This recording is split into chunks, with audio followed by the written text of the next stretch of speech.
Okay, the moderator for our second session is Bill Galliano.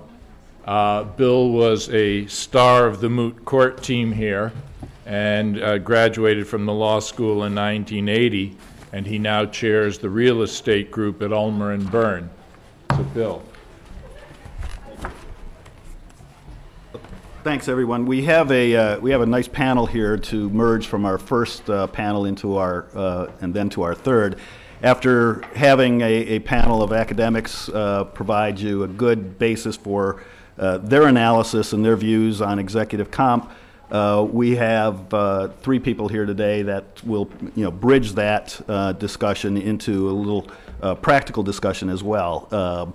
Sitting at the panel up here, we have Lisa Kunkel, General Counsel at Poly One, a publicly traded company.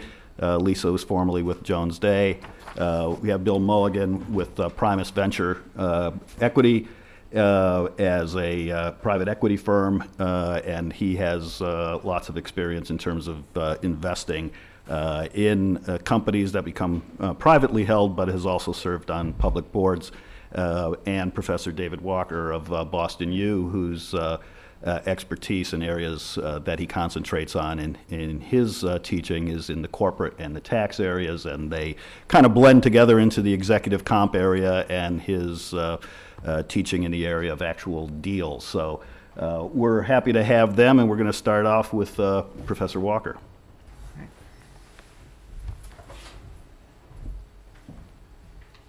Thanks, Bill. Thanks, George, for inviting me. It is a pleasure to be here. I have a lot of Cleveland connections. Clerked for your own Karen Nelson Moore, who's a former professor here at the school. Very fond memories of that and Cleveland in general. So I'm not here to talk about that. I want to talk about the composition of executive pay.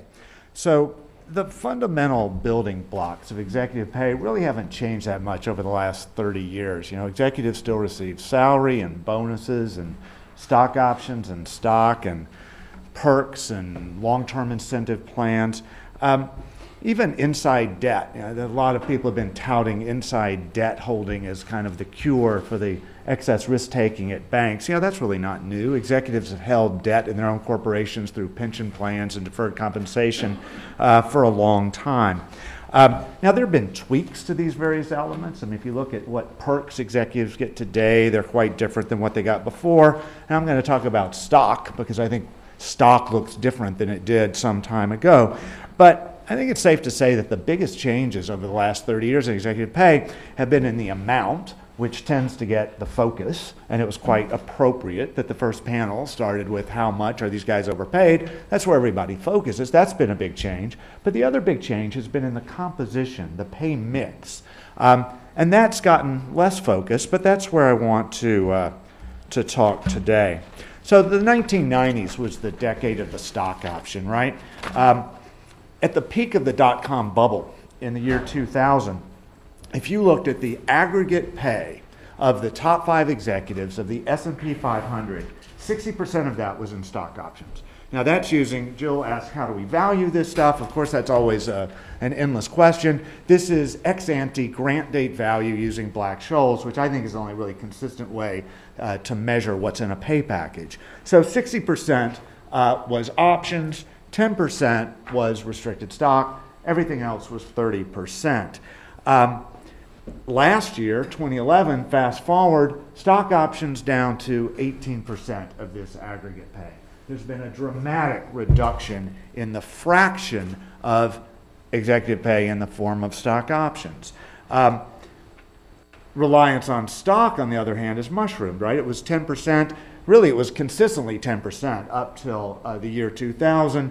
Last year, over 40% of this is stock. So when you think, what does equity pay look like? I think many of us have in our heads, equity pay means stock options. I think we have to rethink that. Equity pay, now maybe this will reverse, I'm not sure it will, but today equity pay means stock. Now, I want to be clear about what I'm talking about when I talk about stock options and stock. Options, in one sense, it's pretty easy. I'm sure most of you are familiar with stock options. Compensatory stock options are very cookie-cutter instruments. They all look the same. So an executive who receives a stock option gets a right to purchase stock that's at the money. That means that the exercise price, the amount they're going to pay for that stock, is equal to the fair market value of the stock on the date of the grant, setting aside backdating and various things like that. I mean, that's the paradigm. That stock is going to vest, become owned, that option is going to be owned by the executive over a period of 3 to 5 years. That option is going to expire in 7 to 10 years. 95+% of stock options, compensatory stock options, look like that. Very, very cookie cutter. Now, stock is more heterogeneous than that. We have, and we still have, a big chunk of the stock being granted is traditional time-vested restricted stock. So the company gives the executive a bunch of stock.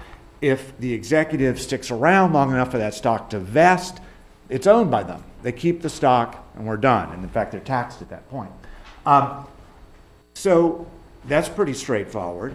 But I think from long ago, that was just one model of stock. Another model is performance vested restricted stock and performance shares.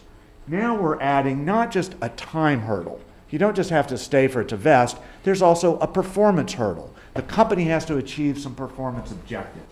Now these range. The performance objectives, there's a wide variety, but most commonly there's some measure of earnings. So there's an earnings per share target or an EBITDA target, something like that, or the target will be something based on total shareholder return. That's a pretty common target. So if you meet the performance hurdle as well as the time hurdle, you get to keep the stock.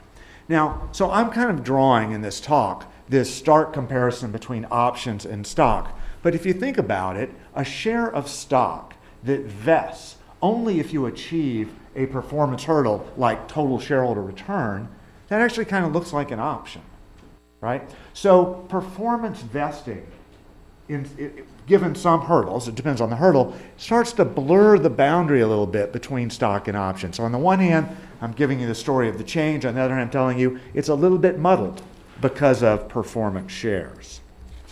Now this chart shows the shift over time, and this has only been updated to 2008, and it's a slightly different population, but the big picture is the same. It doesn't really matter if you look at the top 350 or the top 500.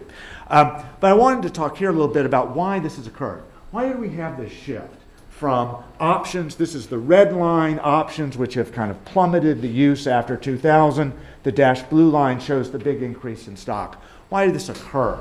Well, there are a number of factors, and I think it's very hard to pin this down to one particular change. But on my list of the likely suspects, I start with accounting, right?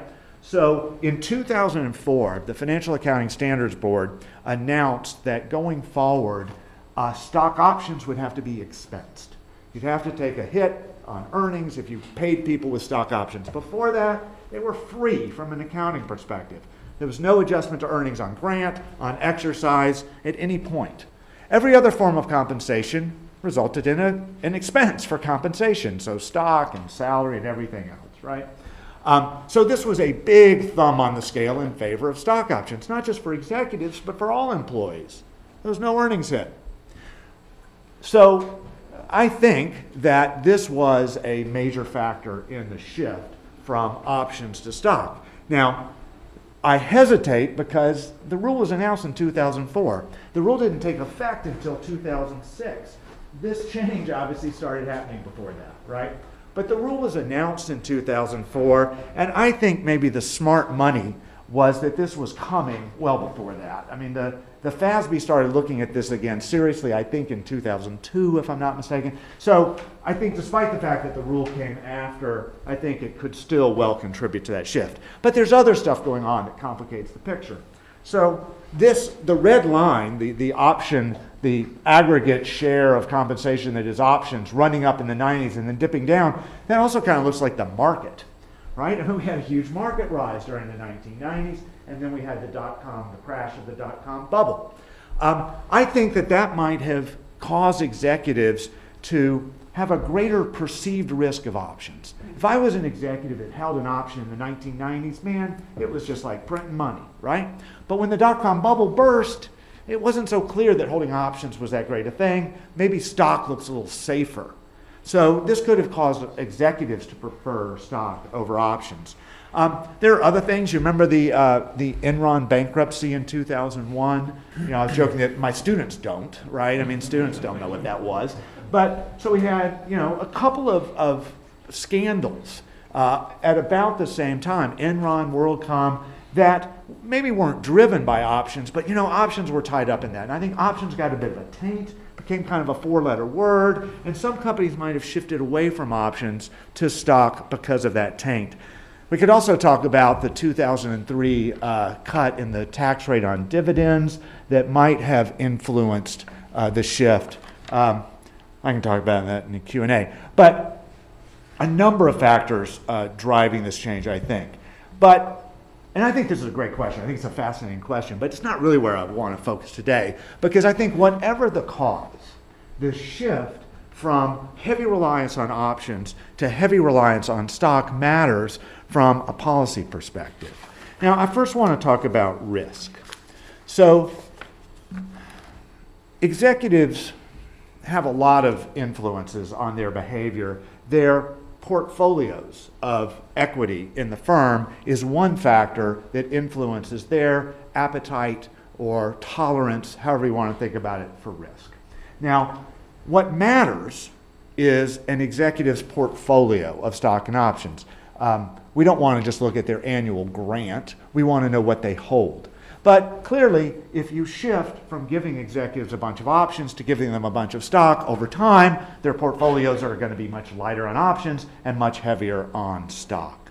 Now, so that's what's happened on average in the last 10 years, and I think that change is going to affect appetites for risk. So a lot of commentators attributed the 2008 financial crisis to excessive risk-taking by banks, and they saw one contributor to that as being heavy option portfolios held by executives. Some also argued that heavy stock portfolios held by executives contributed to excess risk-taking. And the story there is that a share of stock has an option-like character because of limited liability. If things go horribly wrong and I own stock, well, I lose the value of the stock, but that's it, right? You know, I'm not sure that I buy this story. I mean, it's a contested story about whether equity portfolios affected bank risk-taking. We don't know for sure. But what I do think is that shifting from heavy reliance on options to heavy reliance on stock, all else being equal, is a shift away from high risk-taking incentives. It's a risk towards more conservative behavior, at least at solvent companies, banks or otherwise. So here's how I think about this. I start by thinking about an executive. Suppose we had an executive who, in the left-hand corner of this picture, doesn't own any stock at all. Suppose we have an executive who's very well paid but owns no stock. That executive, in order to maintain the flow of income from the high salary and the bonus, that executive wants to keep their job. They're probably going to be fairly risk averse. Now, you start giving that executive some stock, and that aligns their interest, the executive's interest, with the shareholders, and also with respect to risk-taking, because of this wealth transfer effect, the idea that if things go horribly wrong, it's not the shareholders who bear the brunt, it's the creditors. But if you keep loading that executive up with stock, then a risk aversion effect starts to kick in. The shareholders are diversified. We assume the shareholders are diversified. The executive is not, right? You load up these executives with too much stock, their preference for risk is going to be less than that of the diversified shareholders. So that's actually the story in the corporate finance literature for why we give executives options, right? So the value of an option increases with volatility. It increases with risk, right? So if you think about the same chart, and this is just my own scratching, right? I mean, I don't know if this is any, should be in a corporate finance book. I don't know if it is. But, you give the guys options, they've got all else equal, they've got a greater preference for risk than the same amount of stock. Now, I don't know whether the option curve bends over. I have seen some evidence suggesting that executives who hold extremely large option portfolios become risk averse. But I haven't seen a lot of evidence on that, and Jesse says one study doesn't really prove anything. But I think what is fair to say is that for an equal amount of equity over a pretty broad range, options do more to encourage risk-taking than stock. So what this tells me, I think, is that this shift from options to stock suggests to me dampened risk-taking incentives. Now, on average, companies are going to vary, executives are going to vary on average. Now, at banks, this may be just what the doctor ordered, right? We wanted to reduce risk-taking incentives. At industrial companies, I don't know.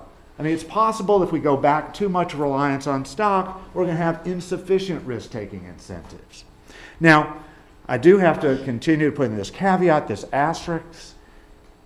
Again, the story is complicated by performance-vested restricted stock, right? A lot of this stock, this 40% in 2011 that's stock, a big chunk of that, maybe even half, is performance-vested, right? So if there's some option characteristic, it's not as stark a picture as you would otherwise think. Okay, so that's risk preferences. Aside from risk preferences, how might this shift from options to stock matter from a policy perspective? Well, a lot of people talk about short-termism, right? To some extent, I think the short-termism story and the risk-taking story are really the same, just two ways of saying the same thing. But I think there may be some short-termism concerns that are different than just risk-taking concerns. So, how about the story that says that executives are just too focused on quarterly earnings, right? And in fact, there are studies that show that executives are willing to actually burn value in order to hit their quarterly targets, because their fear is if I don't hit those targets, my stock price is going to plummet. And they'll burn real value to do that. Well, conceivably, an executive who holds a large equity portfolio, whether it's stock or options, might be more inclined to manage earnings, burn value. That's possible. I'm not sure about this.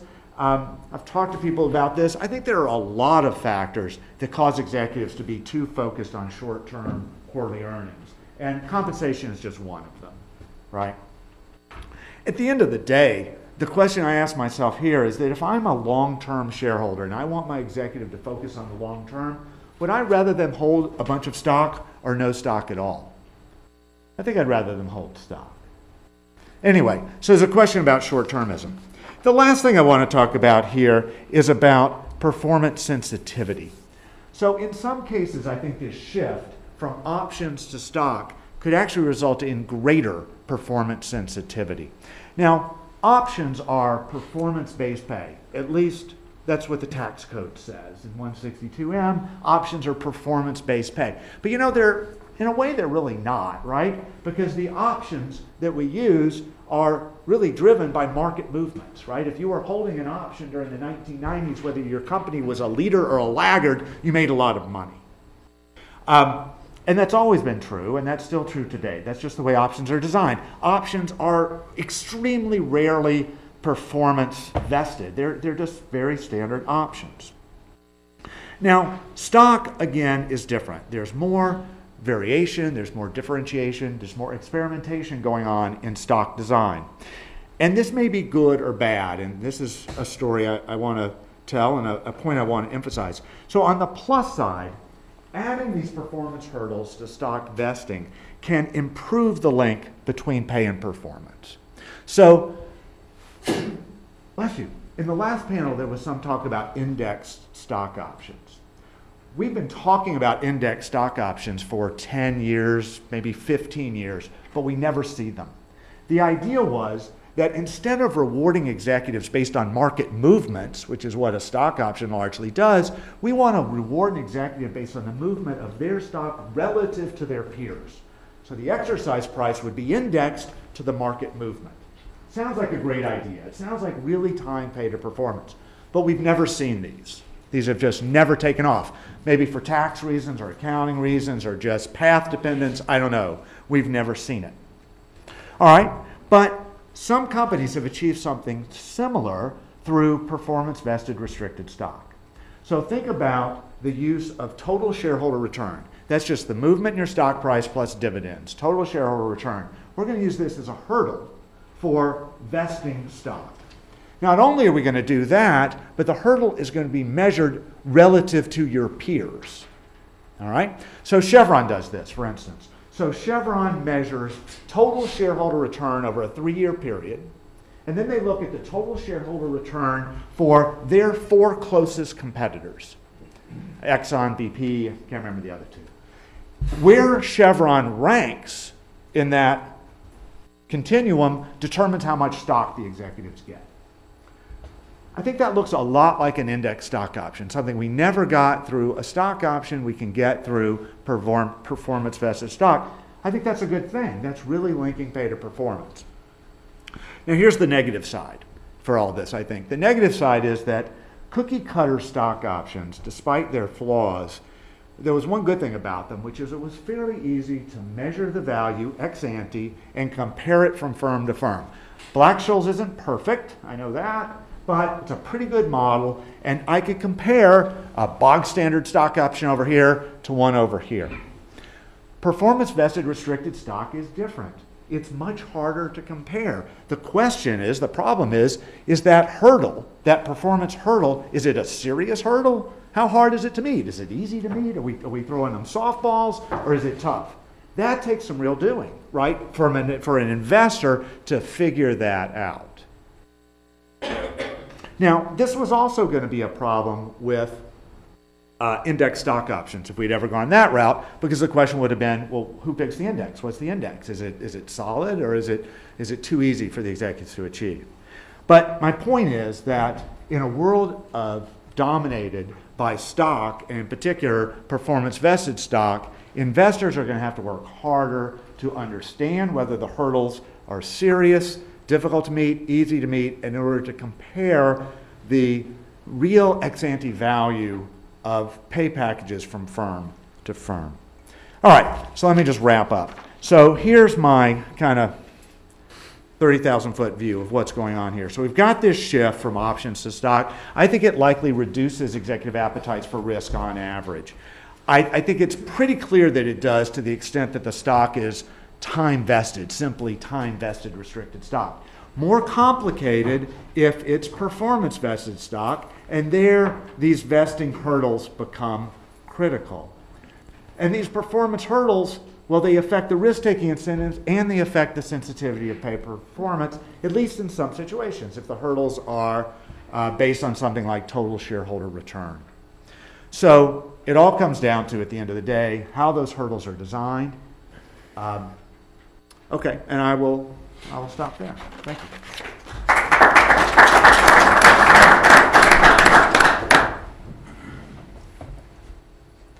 I wonder if I can just go black screen. Yeah, or something. Do you want to ask questions now or later? Or? Yeah, I was going to suggest that if anyone has a question for Professor Walker now, let's go ahead and do that. Did you have a question, Tom? I'm interested in this idea of using performance-vested stock options to sort of pretend to be index stock options. Performance-vested stock. Stock, yeah. Yeah. So you mentioned Chevron as one example. Do you know how common that is? And there were some criticisms about index stock options that were more substantive than if they were so great we would see them, which is sort of easy. Yeah. Saul Lovemore, my colleague, wrote a paper about they would create way too much risk because now you're trying to differentiate, and there were other examples. So the first question is it more than just an anecdote, or lots of firms using them? Oh. And do you think there was anything to this Lovemore criticism? Are we observing this, or are they building in the design of these mechanisms to try to prevent that kind of problem. Right. So this is not simply an anecdote. I mean, it's something.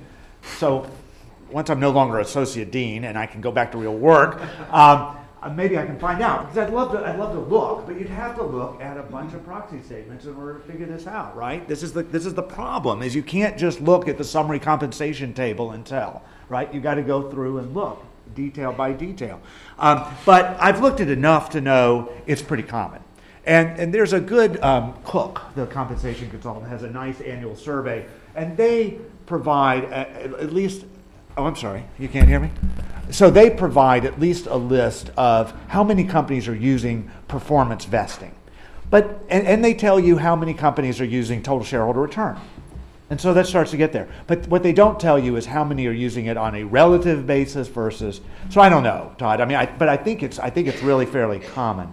Now, Todd also mentioned the criticism of index options was this is just way too risky, right? Because you're so closely tied. The plans I've seen, like Chevron's, they are not. They're not really an equivalent to an index option for this reason. That typically the way I've seen these plans, and I'm sure this is true of Chevron's, if you're the lowest, so we've got 5 company total shareholder return for 5 companies. If you're the last, maybe you don't get anything. But if you're in second place, you get a little bit. If you're in, sorry, you need to go the way. If you're in 4th place, you get a little bit. If you're in 3rd place, you get more. If you're in 2nd place, you get more. If you're 1st place, you get more. It's more of a continuum, right? And that takes out the risk, or that mitigates the risk, right? The problem with an option, whether it's an index option, otherwise it's on-off, right? You either get nothing or you get a lot. So I would think that this problem is mitigated through that design. I mean, it's just worth noting that outside the states, the performance-based vesting is the rule as opposed to the exception in the UK or Australia. Right. So I mean, we're moving that way. Yeah, I think we're moving that way. Yes, sir. I'm Richard Gordon, and I also teach here. You were talking about the 10,000-foot level viewpoint. 30, whatever. I'd like to go up to the Sea of Tranquility for a second. Okay.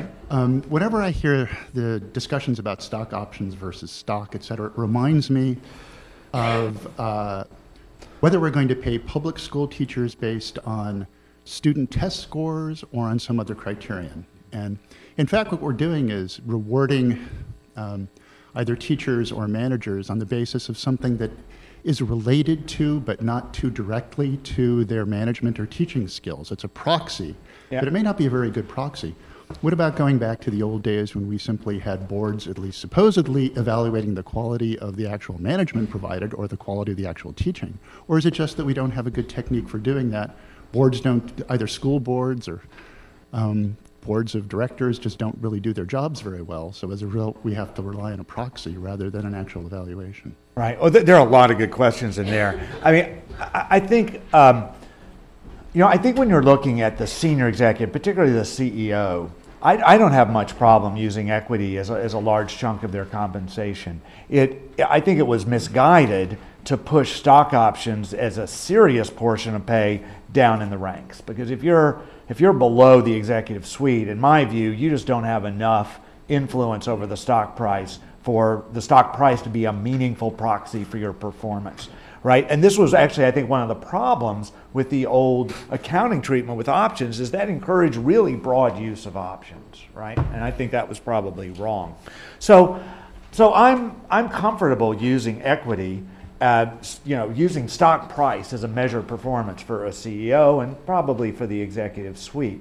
But it's not to say you couldn't do better, but I think there's another factor going on, because I've wondered a bit about this. I mean, you don't have to use equity. You could use other measures of performance. But I actually think shareholders like to see executives get equity, right? I think that makes shareholders feel better versus, say, cash, for sure, right? There's the idea that equity just feels so performance related. I mean, you could have performance metrics that aren't based on share price, and and maybe we should. But I don't know how well those would be received. But I guess I should say the other thing on the restricted stock is I think it's getting where you're going. The performance vested restricted stock, I mean, I think that boards actually do think about what's the best metric, what's the best hurdle for that stock to vest at my company. Is it, should we be focusing on total shareholder return? Should we be focusing on some measure of earnings, right? And there's more tweaking going on there than we used to see when it was stock option dominated.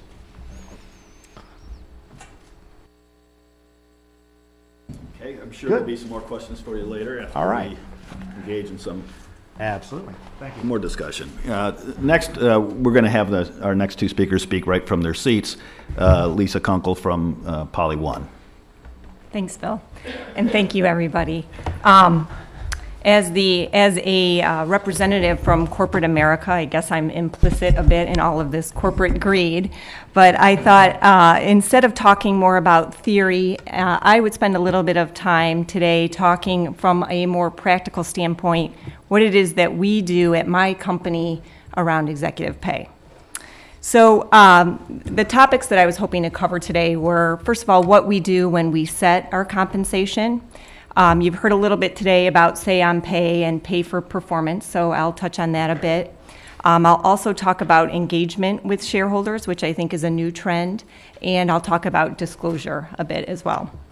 So first, in terms of setting compensation, at my company, it's a collaborative effort among HR, legal, finance has a big role. Our CEO weighs in, of course, and our compensation committee. So it's a collaborative effort among all of this team to really put in place compensation that we think is best for our company.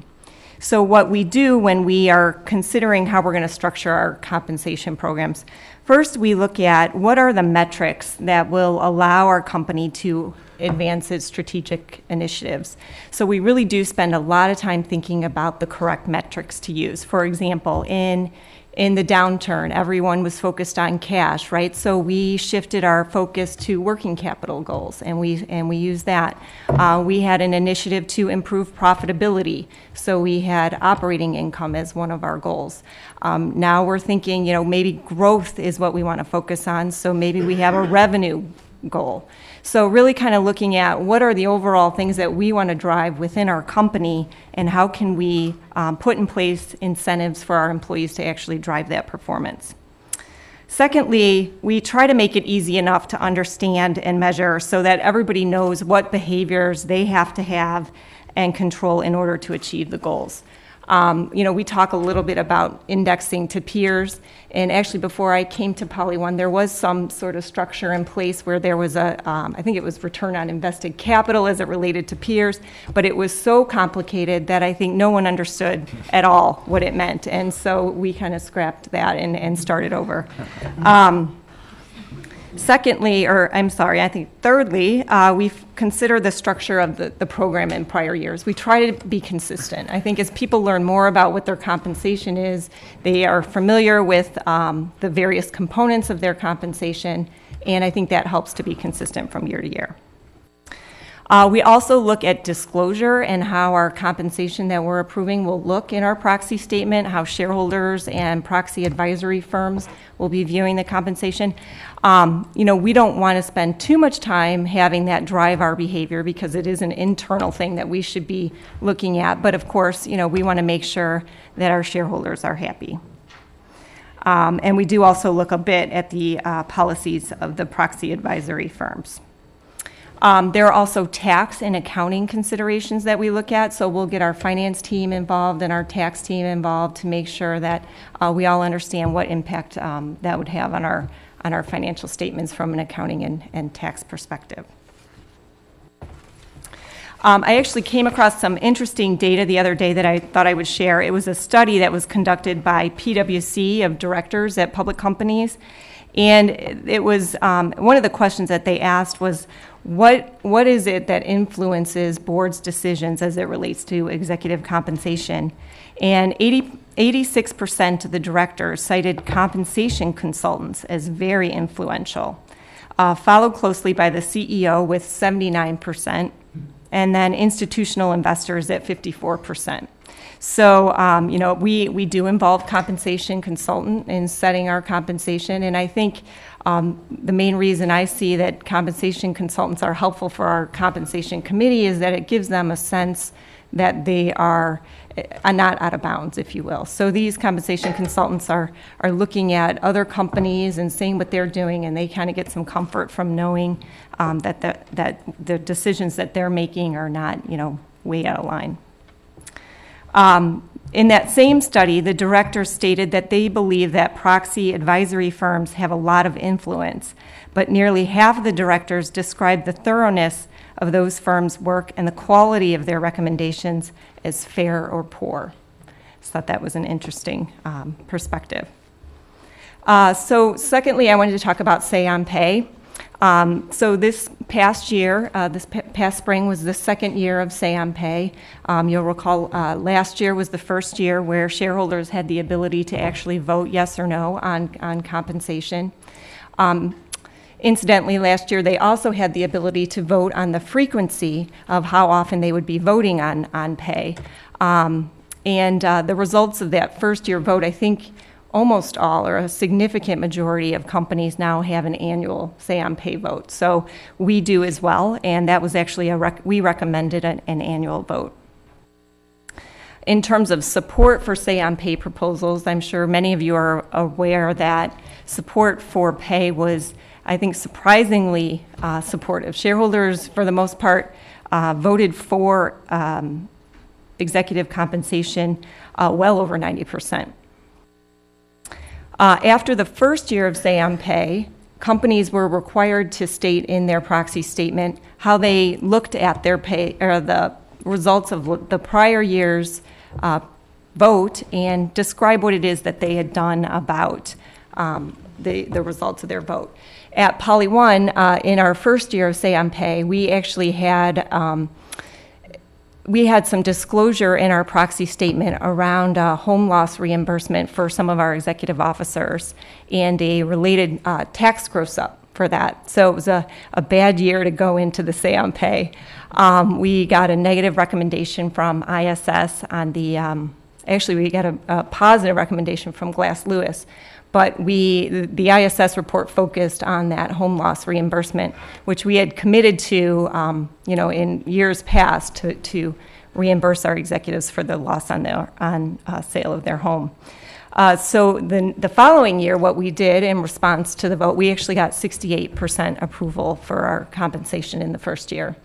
And I think the trigger point was 70%. So if you got less than 70% approval, you really had to do something. That was considered, you know, a bad result. So what we did in response to our shareholder vote was we put a cap on our home loss reimbursements, and we also eliminated any tax gross up as it related to that. So we obviously highlighted that very, very much in our proxy statement this year, put that right up front. You know, we're listening to our shareholders, and this is what we're doing in response to the vote that we received the prior year.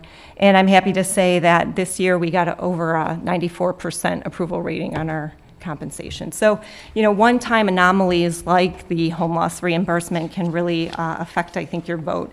And it is a way for shareholders to communicate with companies on what it is that they do or don't like. You don't always know exactly what it is that they do or don't like, but you know, I think we had a pretty good indication based on not only the proxy advisory report, but also just knowing kind of the hot buttons of shareholders out there. So that PwC study that I mentioned earlier, they also asked directors whether their company had done anything differently in response to the 2011 Say on Pay results. And 41% said that they had enhanced their proxy statement compensation disclosures.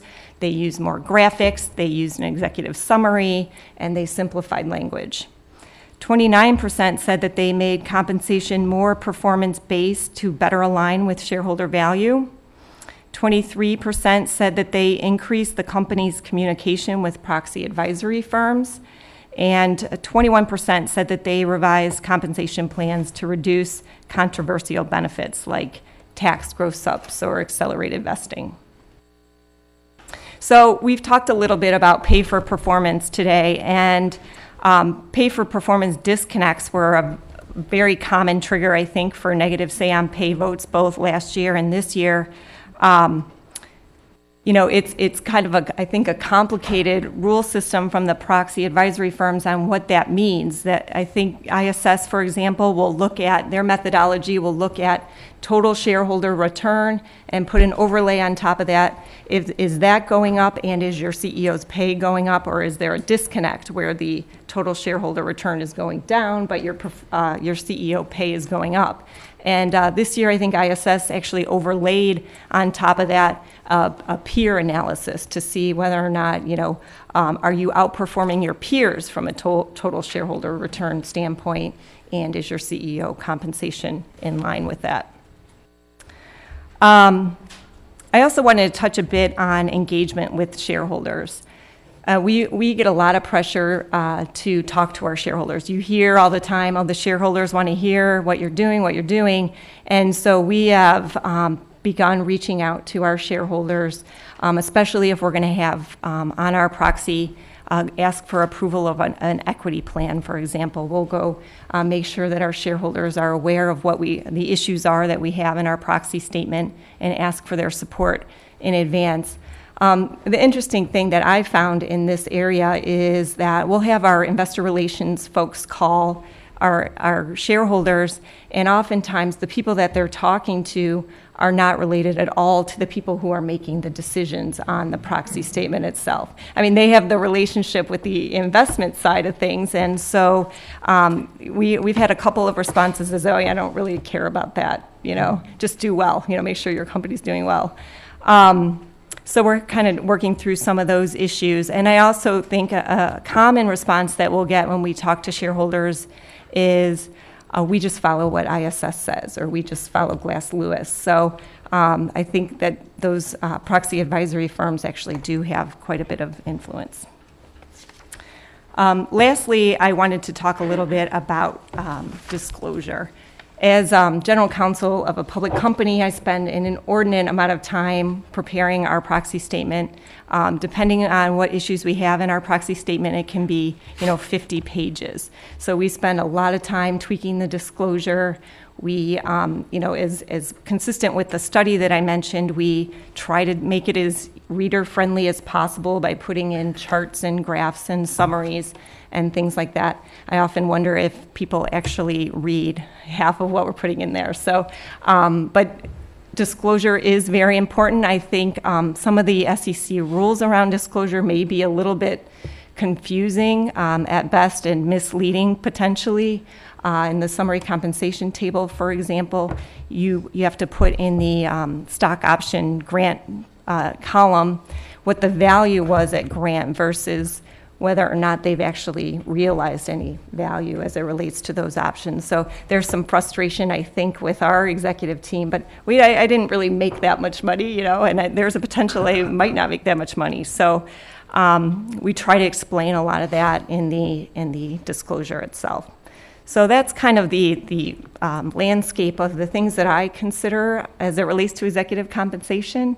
I'd be happy to answer any questions that anyone has. Lisa, let me ask you a couple questions. Yes. There was one question. Oh, I'm sorry. Did not see that. So if you were a czarina of corporate governance, what part? I think can people hear me? We've got people in an overflow. Okay, sorry. If you were the czarina of corporate governance in the United States, what would you change to try to make the system produce a better outcome at a lower cost? That's a tough one. I think I would try to simplify the disclosure a bit. I mean, I think the tables in the proxy statement are so complicated that I think a lot of times you aren't even really sure what they're saying. And I oftentimes don't really know what to put in the tables, especially as it relates to performance-based awards. I think that can get very confusing on how to report those in the tables. I think just to simplify the disclosure would be probably a good step in the right direction.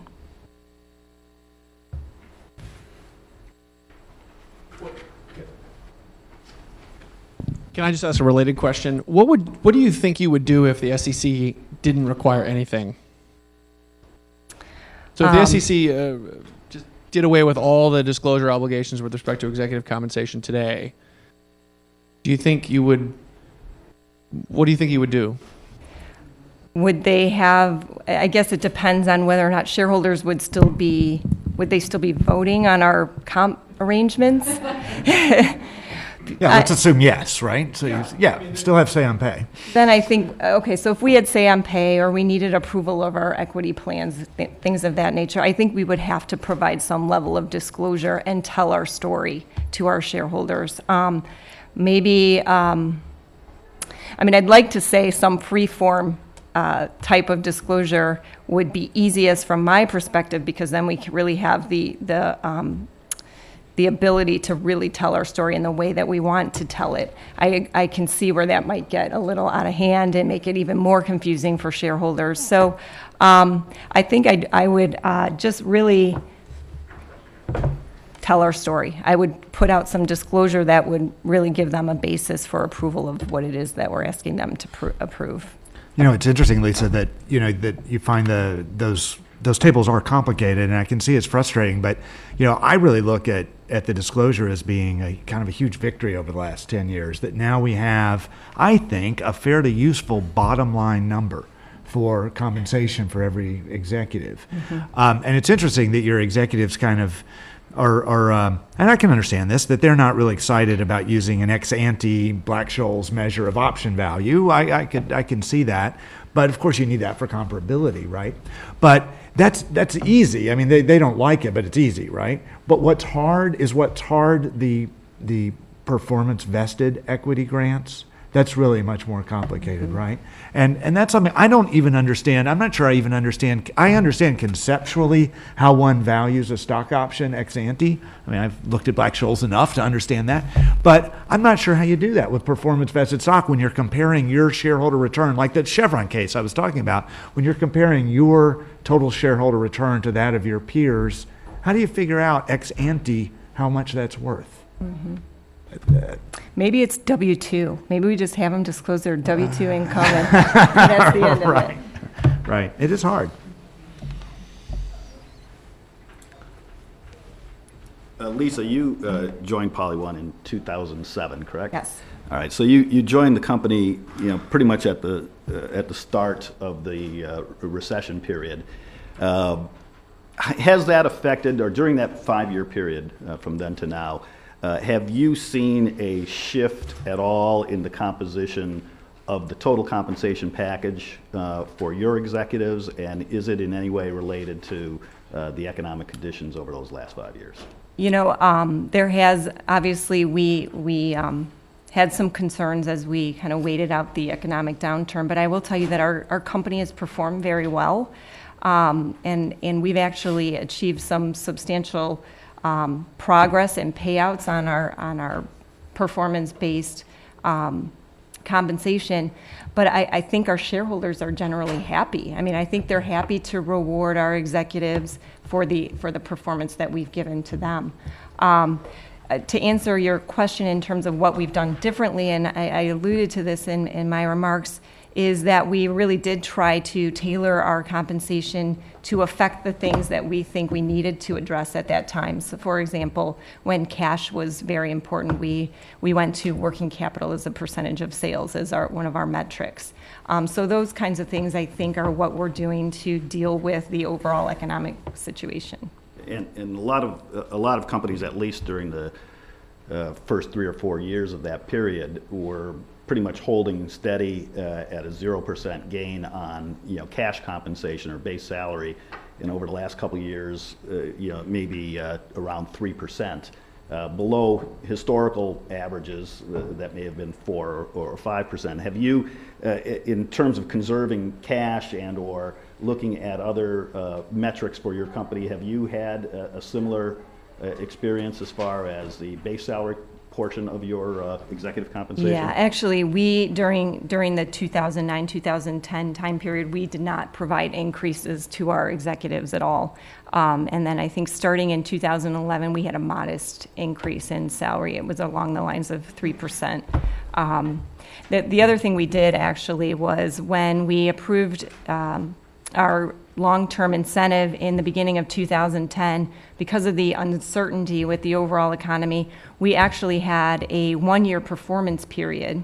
We figured we could at least see 1 year in the future. I think this was fairly common for companies to do during that time frame, is we set our performance targets for a 1 year period, but didn't pay out for 3 years. So we kept the retention piece in place and really tried to drive performance for a 1 year period. Can I ask you another question about the compensation consultant? So I'm interested in at your company. So what is the practice? Who hires the consultant? Who manages the engagement? Do you stick with one consultant for a long period, or do you feel it's important to change every 3 or 4 years? How is that relationship managed? Our comp consultant is hired officially by our compensation committee. I would say the relationship is mainly actually with our HR group. So our HR team interacts with the compensation consultant in preparing board materials and things like that. We've had the same compensation consultant since I've been at the company, so that's been 5 years. I think before I joined, we had just made the switch. So that's kind of the way we've operated. And just a couple of months ago, the SEC came out with those new independent standards for comp consultants, kind of following along the lines of independent standards for auditors. Do you see that as being much of a change? I mean, the typical, independence criteria are there, but I would think that your comp committee is already taking that into account in terms of other work that consulting firm does for Poly One, or how much of their total compensation comes from your company. If you're using, I think you mentioned Towers was your consultant. That second thing certainly isn't an issue. But do you sense any change as a result of those new criteria? Well, I think the way those rules will affect me from a practical standpoint is we'll have to have an added agenda item on our next compensation committee meeting, where we actually do have to consider whether or not any fees that we pay to our compensation consultant that aren't executive compensation related cause any kind of conflict of interest, or there's any other relationships that would cause a conflict with the compensation consultant. I don't anticipate that there'll be any issues with that, but I think it will be, I don't want to say check the box, because I know we will be, actually really considering this, but it will be something that we'll have to add on to our annual review of our compensation consultant. Great, thank you. I'm sure we'll have more questions after Bill's session. Have Bill Mulligan from Primus Venture Partners, and Bill could give us a little perspective on the private company or privately held company side. Sure. I've been on public company boards as well, and I currently serve on 2 public company boards. And on one, I'm on the comp committee. On the other, I was on the comp committee and transitioned off and no longer. But in both cases, we use a compensation consultant, and they play an important role in the work that both comp committees do. So currently on 2 public company boards and 3 of the Primus portfolio company. And we're not a venture firm, we're a private equity group. We buy companies, typically take control positions. They're established businesses, profitable companies, but high growth businesses. And we build our value not through financial engineering, we build our value through the fundamental growth of the business. So that's our model. In terms of, I'll focus on kind of generic structures of, or what we look for in structuring long-term incentive plans. And then I'll comment about the two public companies and perhaps contrast that with some of the private companies that we work with. These are somewhat generic and known, but in terms of structuring long-term incentive plans, clearly a key part, certainly with the private companies and with public companies, is align the executives, the employees with the shareholders. Stock ownership by that group is critically important. We also want to recognize and reward specific performance achievement, not only corporate goals, but specific performance achievement. Retention of talent is very important for us, particularly in the private companies. Conserving cash is a key element, and conserving stock is a key element. And to some extent, there's a tension among all of those that we try to balance. Some vehicles are well suited for one, but not the other, and as a result, what we do is typically put in a mix of incentives or vehicles that try to meet those various objectives that may be in conflict. So, things that we're balancing, time-based vesting with performance-based vesting, appreciation, long-term incentive vehicles like stock options with full value vehicles like restricted stock. And in both the public companies that I'm involved with, we have a combination of both, where we make available grants of both restricted stock and options.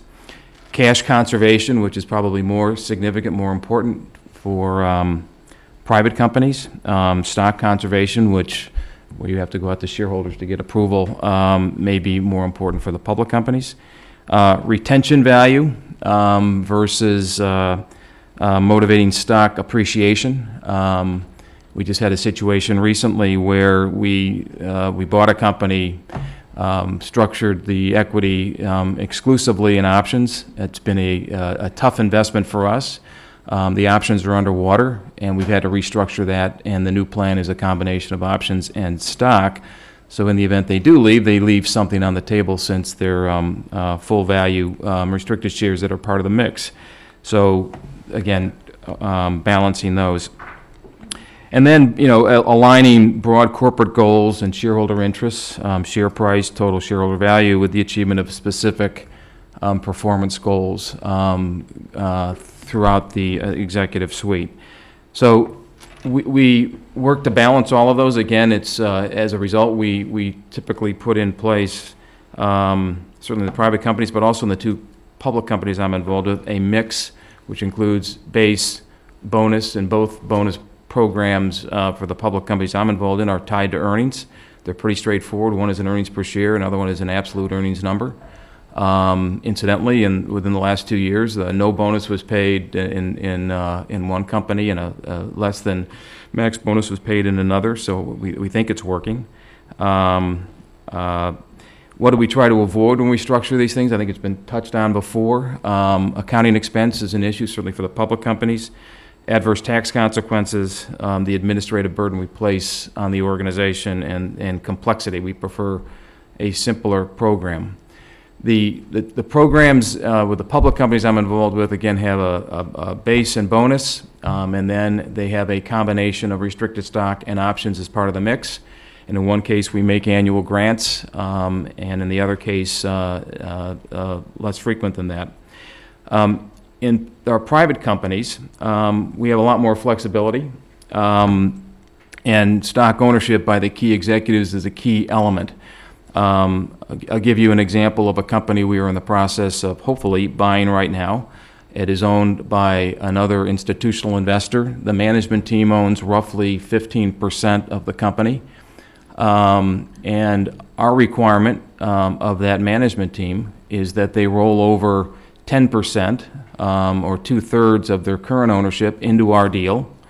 We're going to do some structuring of our securities that will be advantageous to them, but we expect them to roll over a significant part of their holding, and we are putting in place a 15% stock option pool that will be then distributed among that team, as well as a reserve for new hires that we've targeted. Stock ownership and aligning the interests of our entrepreneurs with the private companies is fundamental to what we do.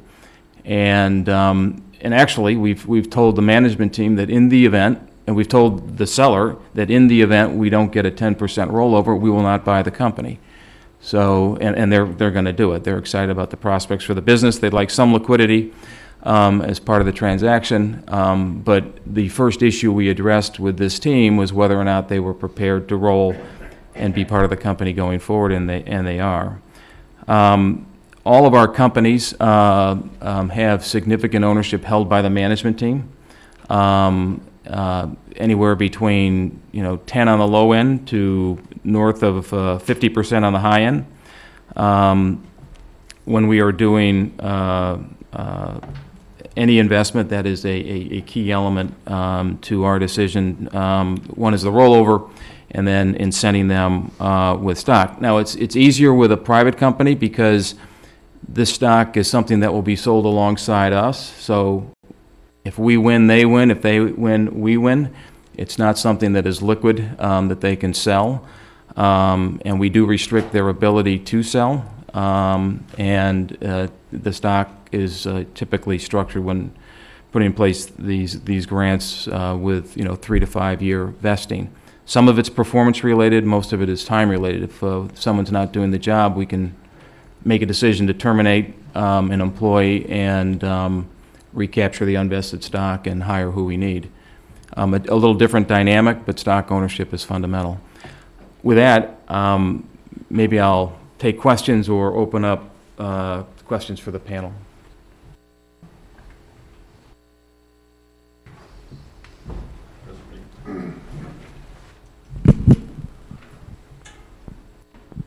So, what are the key differences in the structure between CEO pay in the private companies that you invest in and CEO pay in the public companies on whose boards you sit? Not the level of the pay, but the key differences in the structure. In terms of base compensation, we would be under market relative to a comparable public company. We would have more heavily weighted toward bonus in terms of the current comp. In terms of stock ownership, I think it depends on the comparison, but we do provide for significant stock ownership potential for our private companies, and it would be higher than at least my experience with the public companies. It's more restricted, obviously. We have the ability to buy it back if they leave.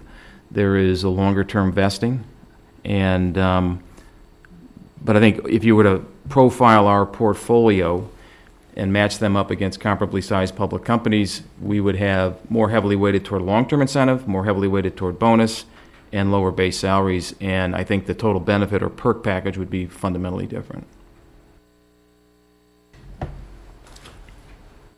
Well, I'll ask a question. There's been a lot of criticism of compensation consultants. Among other things, it's alleged that the way you get hired is by acquiring a reputation for recommending higher compensation.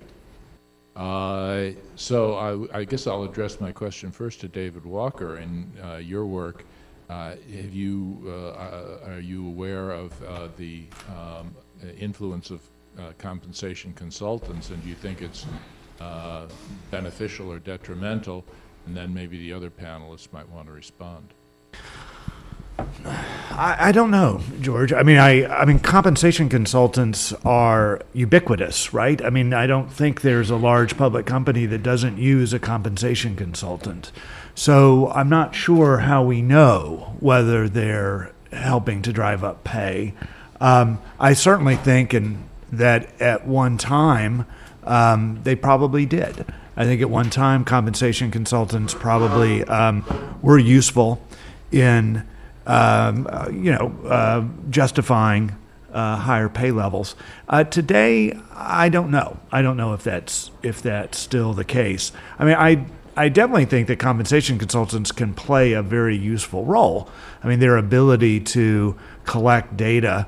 Who else could do that, right? Who else could collect the really granular data from firm to firm. I mean, I don't think there's still enough public disclosure, so I still think there's a role for them there. But I don't know whether today, so the question would be if we eliminated compensation consultants, I guess, would pay levels be lower? I'm not sure. I'm not sure that that's the case. I guess I would just add that I agree with David that the biggest benefit from our compensation consultant is the data that they can bring to us and the comfort level that they can give to us.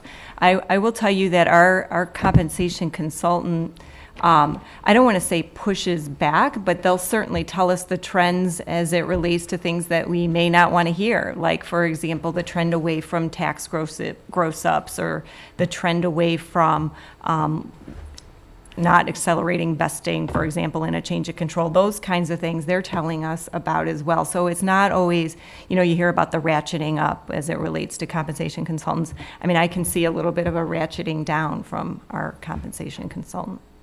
I mean, I think there's certainly for comp committees, a cover your ass if you need a comp consultant that can provide the data and the basis for making decisions. I have found them to be very helpful, and maybe unique to the ones we've selected. I don't think they've escalated compensation. I think they've informed us, and if anything, it has allowed the comp committee to perhaps be more committed to a position on an element of compensation that otherwise they wouldn't have sound footing on.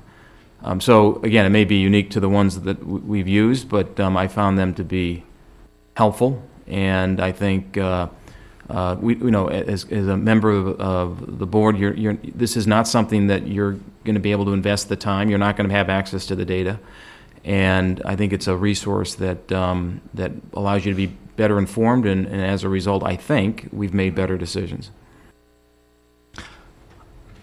Bill, can you tell us anything more about the performance metrics that you use, and whether you see any innovation in that area in terms of the assessment of, well, how do we really measure performance? Private companies or public?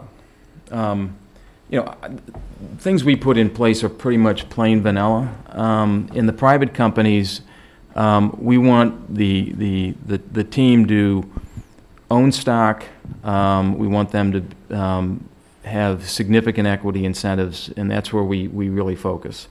Nothing terribly innovative there in terms of we will have some performance-linked options. We'll have time-linked options. We'll have some stock that they may buy up front. We have structured things for some of the companies we have bought, whereby our investment of, let's say, $20 million would be structured predominantly in a preferred stock with cheap common.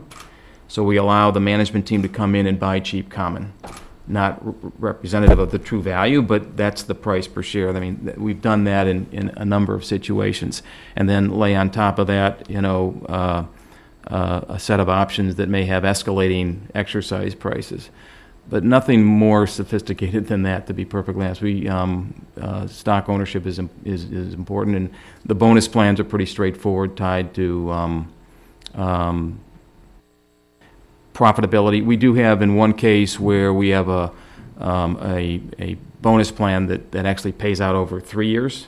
This is a company with it's an insurance business where losses are recognized over time. And as a result, there is a retention of some of the bonus payout as the portfolio matures, and we have a better sense for what the actual loss experience is. But that's kind of unique to that particular company.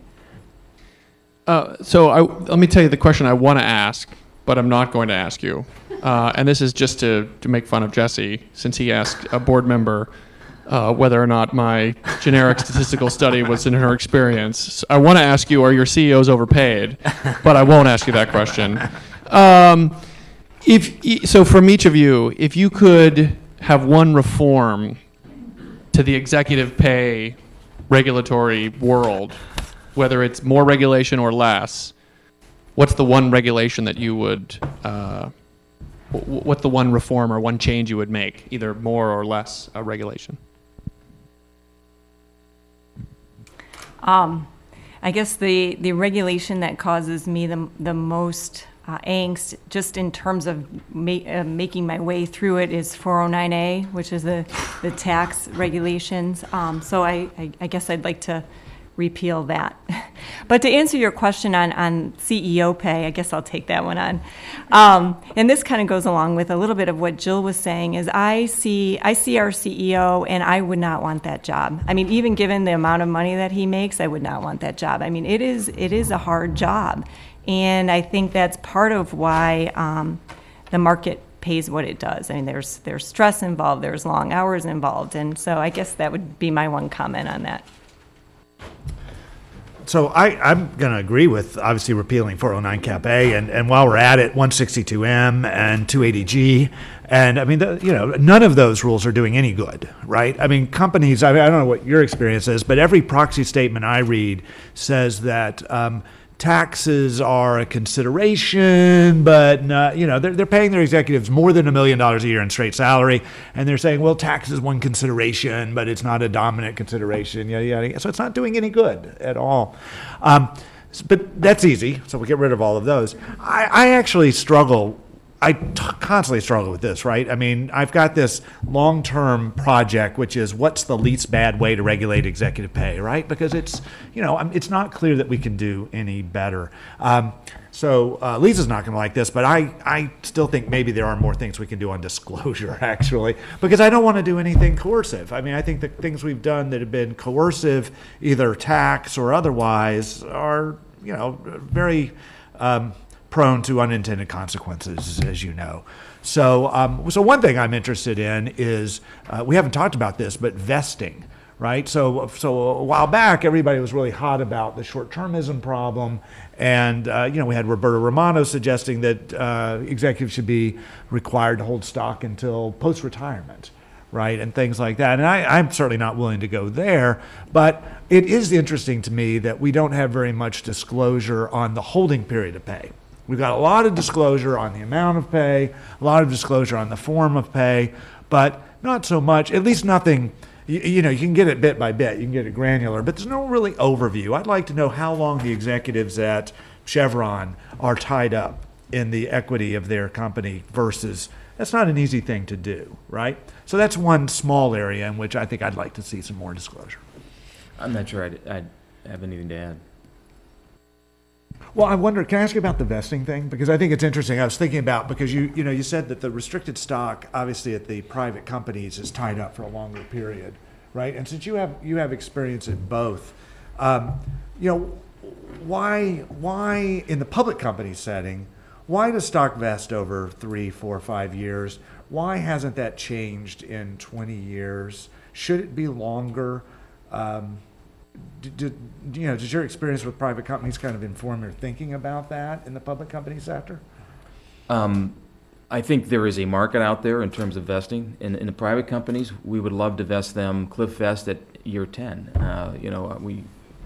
We have incentive to extend the vesting longer, not shorter. I think in my experience, at least with public companies, is that a 3 to 5 year vesting window is more market. I think we've had some that have been longer, but it's you're kind of, the total package is driven by what the market is, the amount of stock, base, bonus. In the case of our private companies, we have more flexibility. Our hold period is typically 3 to 5 years, so we match the vesting with that. And so we wouldn't want to be selling the company out, although we have accelerated vesting in a lot of situations, at year 3 when we've got a 8-year vesting, and suddenly they end up empty-handed because we sold our company earlier. So we match that up with really our hold period.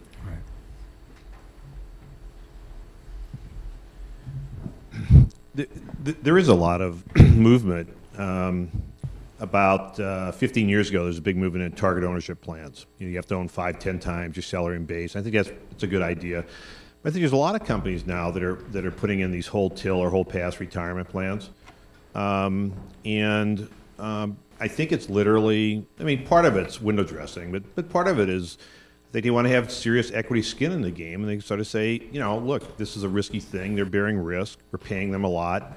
but they also have, it's unclear what the realizations of that are going to be. And it's the one that we've looked at is just local is Apple. So they gave Tim Cook, I don't know if I can remember the number, something like $300 million of restricted stock with a 5 and 10 year vesting.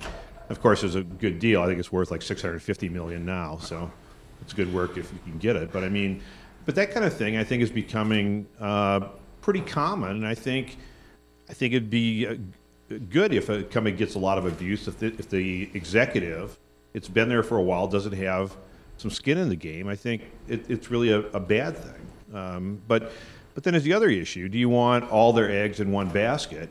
And that does induce them to be maybe hyper risk averse.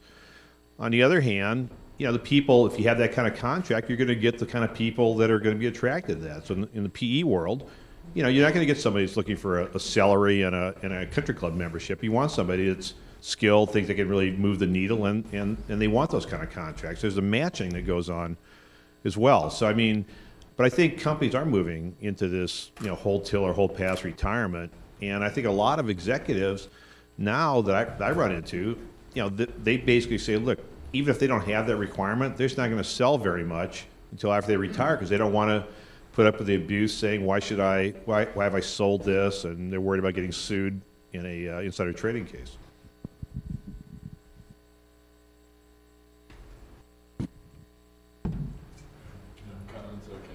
It makes sense. I mean, so do we have data, David, on how common these hold till retirement plans are? Cook has that. Who does? Sorry. Cook. Uh-huh. And the other firm that it's worthwhile looking at, they're local, is Ecolar. Yeah. So it's a there was a guy that I had in class at Wharton, so they formed this firm, but I don't have anything to do with it. But they have very comprehensive data, and we'll kind of isolate that. So I mean, if you want to do a straight benchmarking study or the top 250 or something like that, they'll have, I think, ready data for that type of thing. If you want to go broader, then it's obviously more work. Yeah. I mean, I was aware of a few anecdotal cases of that, but I didn't know it was a movement yet.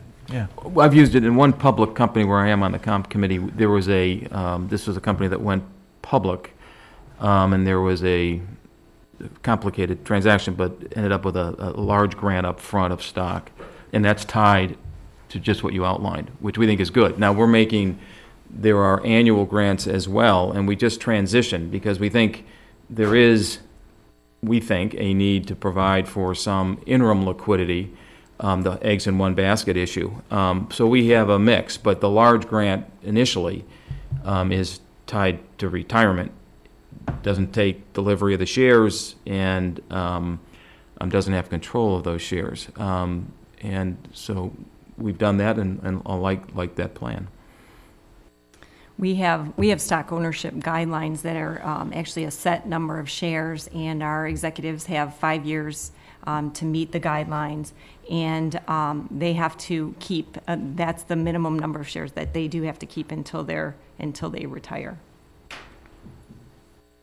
Bill, with the hold to retirement, are you using restricted stock units rather than stock? Yes. Yeah. This is an intervention into the conversation rather than a question about till retirement provisions. So I have a student, an SJD student at Harvard, who's looking for a thesis topic. So I told him that he should look into holding requirements. And so he actually went through the proxy disclosures of all the companies in the S&P 500, and he tried to figure out what they are. It's actually quite difficult because, first of all, some companies say they have policies, but they don't say exactly what the policies are. So they say, look, the executive has to hold 5 times the salary, but they don't say what shares can count towards that holding requirement. Some companies will indicate that that unvested shares can count towards the holding requirement, which is basically useless because they have to hold them anyways. And so every company approaches this differently, and not all companies give you enough information to know exactly what they're requiring.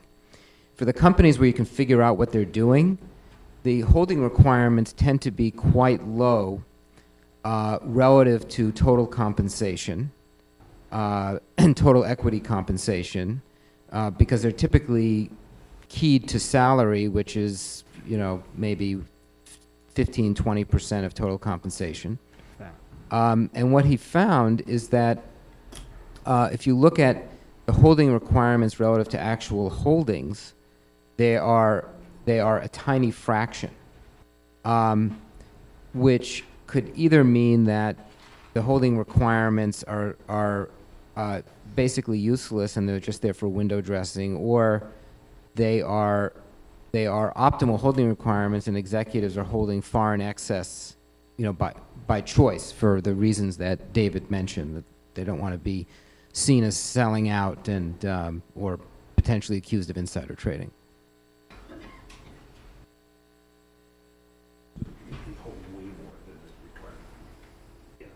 It's like for the median firm, the median S&P 500 firm, where you can figure out exactly what the holding requirement is.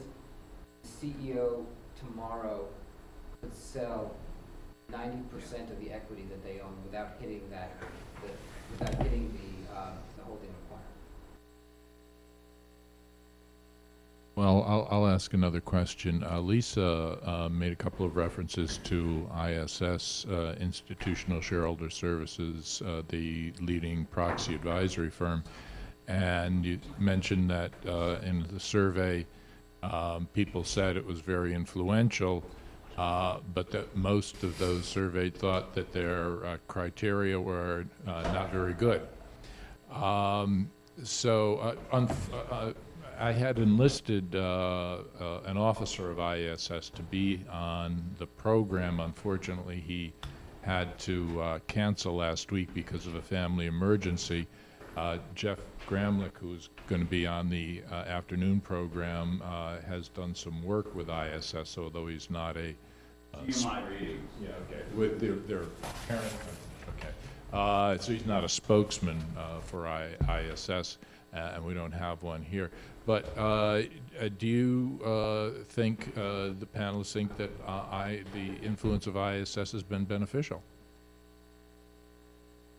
And the other proxy advisory services? I mean, I think it's definitely influential in terms of whether or not that's a good thing or a bad thing. I mean, one of the criticisms that I hear as it relates to some of these firms is that they're often contacting us for consulting services, and people, you know, sometimes view that as maybe some kind of a conflict, if you will. So that, I guess that would be my one comment, is there's a potential there at least for some of that. Yeah.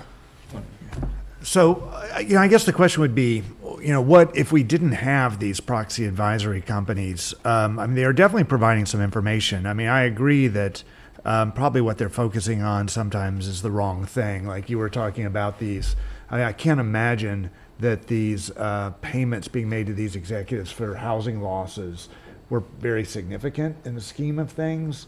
You know, should we be I mean, so they do tend to focus on those kind of issues, which seems inappropriate.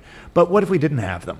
So in a world in which we have say on pay without proxy advisory firms, what are we going to have, right? I mean, it does seem like there is a role for someone to collect this information and to make some judgments. I guess I would hope that there would be enough of them that we could actually be competition between them. Wouldn't that be nice? And maybe there is. I don't know. But I mean, I certainly see a positive role, but yeah, some question about some of their specifics. Other